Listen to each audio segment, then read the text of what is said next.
Let me ask you something here today, brother.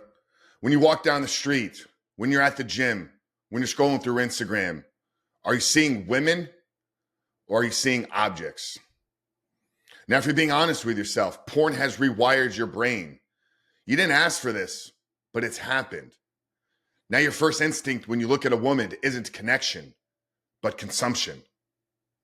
But the reality, brother, is it doesn't have to stay that way. You can retrain your brain to see women rightly, with honor, with clarity, and with real appreciation that doesn't lead you down the pathway to lust. And in today's episode of The Rebuilt Man, I'm going to walk you through exactly how. Guys, welcome to the Rebuilt Man podcast. My name is Coach Frank Rich, founder and host here, and it's been our mission for the last 6 years to help men just like you caught up in the depths of this pornography addiction, break the chains, reclaim back their life, and rebuild their identity. So if you're new to the podcast, make sure to hit that subscribe button. If you're watching us on YouTube, turn those post notifications on. But most men think the only way to stop objectifying women is to avoid them, hide, stay home, cut themselves off from the world. But that's a lie from the pit of hell. Real freedom isn't about hiding. It's about transforming the way that you see. It's about reclaiming your vision, and it starts with a process called rebuilding the standard. Let's break this down. Why does porn hardwire you to objectification? Porn trains your brain to associate female presence with sexual opportunity. This becomes a default neurological response. Neuroplasticity tells us that the repeated viewing conditions your visual cortex to filter all women through this lens of sexual stimuli. Many of us got caught up in this behavior from a young age. Before we even interacted in a sexual experience, we were consuming women through a sexual visual lens. And this has led us to looking at every woman in our lives as objects. A Cambridge study done in 2014 tells us that frequent porn users show reduced gray matter in the reward-related regions. Brother, this isn't just a theory. This is rooted in real science. But the fact of the matter is you didn't become a pervert. You became conditioned to look at women through an objectifying lens. Porn hijacks your reward system, and it trains you to value women for parts, not for their personhood. But we can take back control. We can reestablish a standard of beauty by reestablishing and resetting our hierarchy. I have a great friend, Tony DiLorenzo, been a guest on the podcast multiple times, is doing incredible work with his wife, Alicia, in their movement called The Extraordinary Marriage, One Extraordinary Marriage. And Tony shared a story on a podcast with me the first time I interviewed him. I picked on something up very quickly when I started to talk and interact with Tony. Is every time he talked about his wife, Alicia, he would precede her name, whether it was telling a story, whether it was introducing her.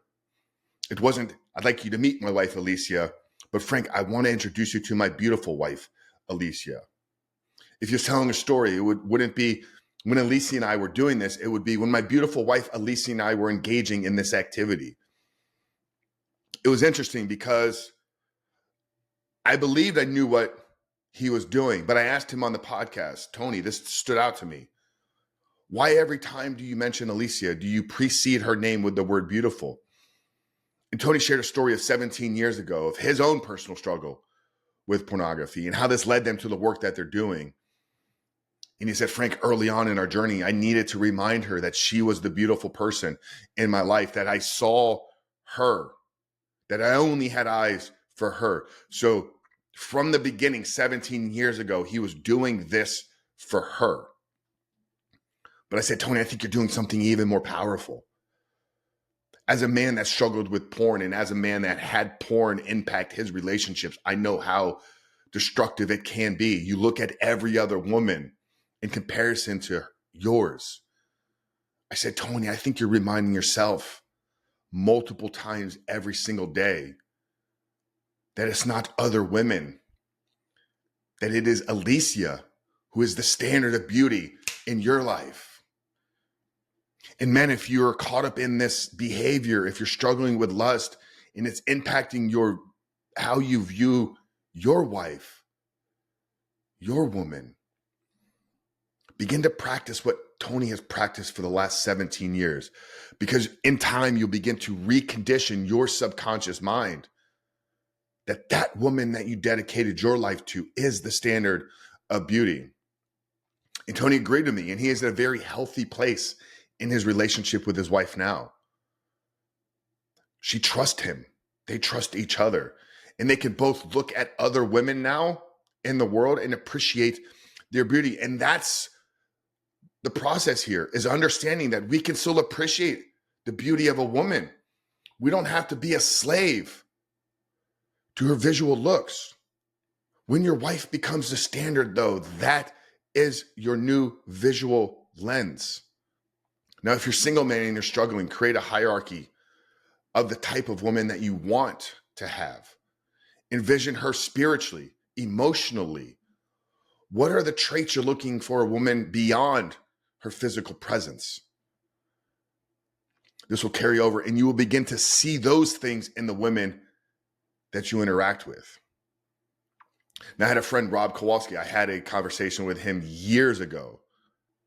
He had struggled with lust. He had struggled with sexual behavior for a long time. He was a former stripper that had dedicated his life to Christ, but was trying to live a pure life, but had multiple slipbacks. And it was a 20-year journey for Rob to finally find a woman that he was looking for, because he lacked clarity. I asked him on the podcast, I said, Rob, what are you looking for? So I'm looking for a Christ-centered woman that has traditional values. And I said, in 20 years, you haven't met one of those? See, he didn't have clarity of vision. 6 years ago, when my old relationship ended and I started down this path of freedom in my life, I got radically clear on the type of woman I wanted to spend my life with. What were her traits? What were her values? What was her relationship with Christ? What was her relationship with others? What were her hobbies? What were her interests?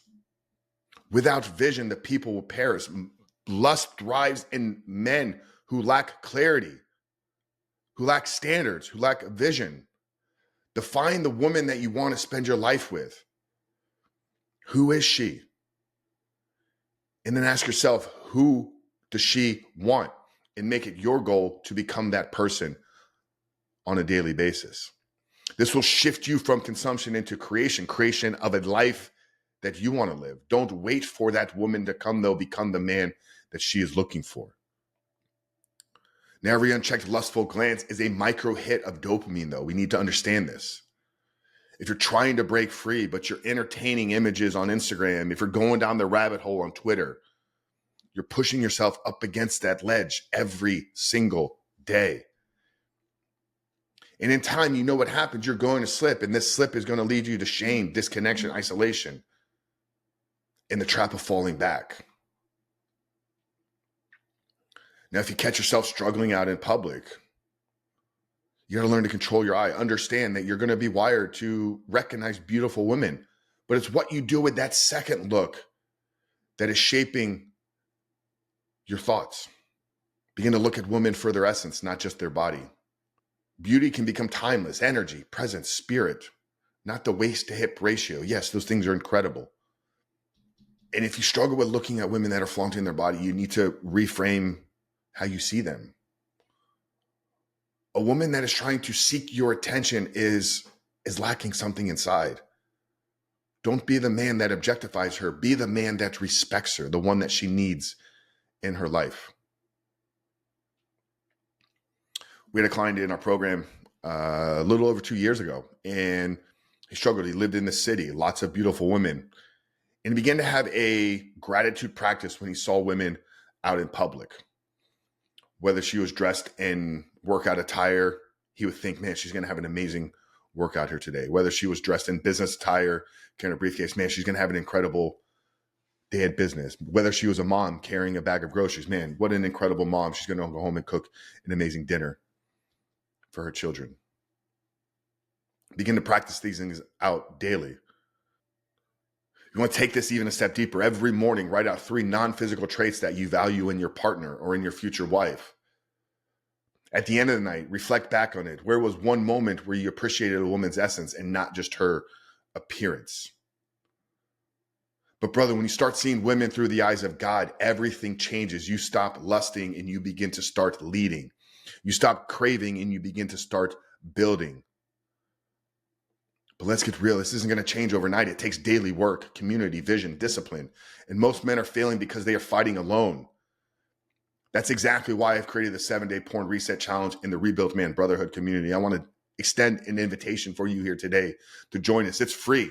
It's powerful. And it's the first step in you reclaiming back your mind, your integrity, and your masculinity. If you visit therebuiltman.com/7-day reset, you can join us for free for 7 days. Get actionable steps, weekly coaching, and a brotherhood of men that will walk this journey out with you so you're no longer fighting alone. Let's build this vision together. Visit therebuiltman.com/7-day reset.